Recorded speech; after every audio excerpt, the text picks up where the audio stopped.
Bowling machine থেকে বলটা পিচে গ্রানাইটের স্ল্যাবে পড়েই এক বাউন্স, যেন ঠিকঠাক বুঝেই উঠতে পারেননি ব্যাটার অমিত হাসান। তাকিয়ে দেখলেন খানিক সময়, এরপর পুরোটা সময় অমিত ফেস করেন বোলিং মেশিনের ছোড়া বলগুলো। কেন এভাবে স্ল্যাব বসিয়ে দ্রুতগতির বাউন্সার খেলানো হচ্ছে তাকে বুঝতে নিশ্চয়ই বাকি থাকার কথা নয় কারোরই। পাকিস্তানের বিপক্ষের টেস্ট সিরিজে ডাক পেলেও সেখানে হয়নি অভিষেকটা। জিম্বাবুয়েতে হয়েছে অভিষেক, তবে অমিত রাঙাতে পারেননি জাতীয় দলের সাদা জার্সিতে নিজের প্রথম ম্যাচ। আর এবার সুযোগ অস্ট্রেলিয়ার মাটিতে নিজেকে মেলে ধরার।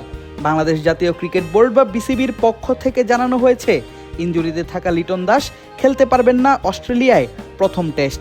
আর সেখানেই জায়গা হতে পারে অমিতের, কেননা মুশফিক আর কিপিং না করায় লিটনের পর টেস্ট দলের ব্যাকআপ উইকেট কিপার হিসেবে আসে অমিতের নামই।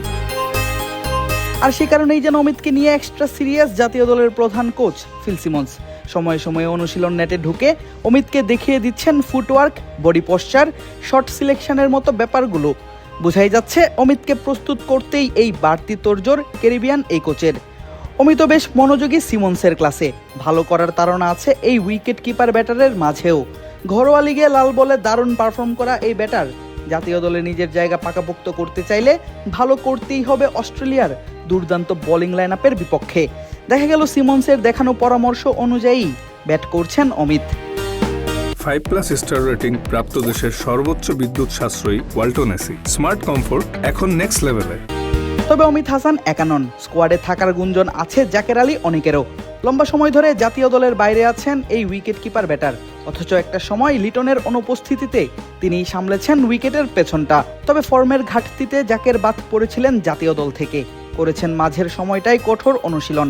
হাই পারফরম্যান্স ইউনিট বা এইচপির হয়েই খেলে যাচ্ছিলেন তিনি। এবার দেখা গেল জাতীয় দলের সঙ্গে। দেখা গেল ফিল সিমন্সও জাকেরকে বুঝিয়ে দিচ্ছেন ব্যাটিংয়ের নানান কৌশল। লিটনের অনুপস্থিতিতে অমিত অথবা জাকের দুজনের একজনকেই হয়তো দেখা যাবে অস্ট্রেলিয়ায়। তবে কেমন হবে স্কোয়াড, কারা থাকবেন সেখানে, কে কে যাচ্ছেন অস্ট্রেলিয়া, সবই জানা যাবে স্কোয়াড ঘোষণার পর।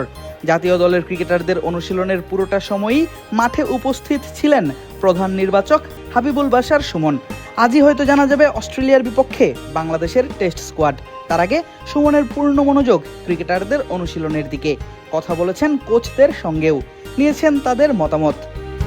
দেখার পালা কাদের নিয়ে কি পরিকল্পনায় অস্ট্রেলিয়া সিরিজের জন্য দল ঘোষণা করে বিসিবি। আদিব আশরাফ, ক্রিক ফ্রেঞ্জি।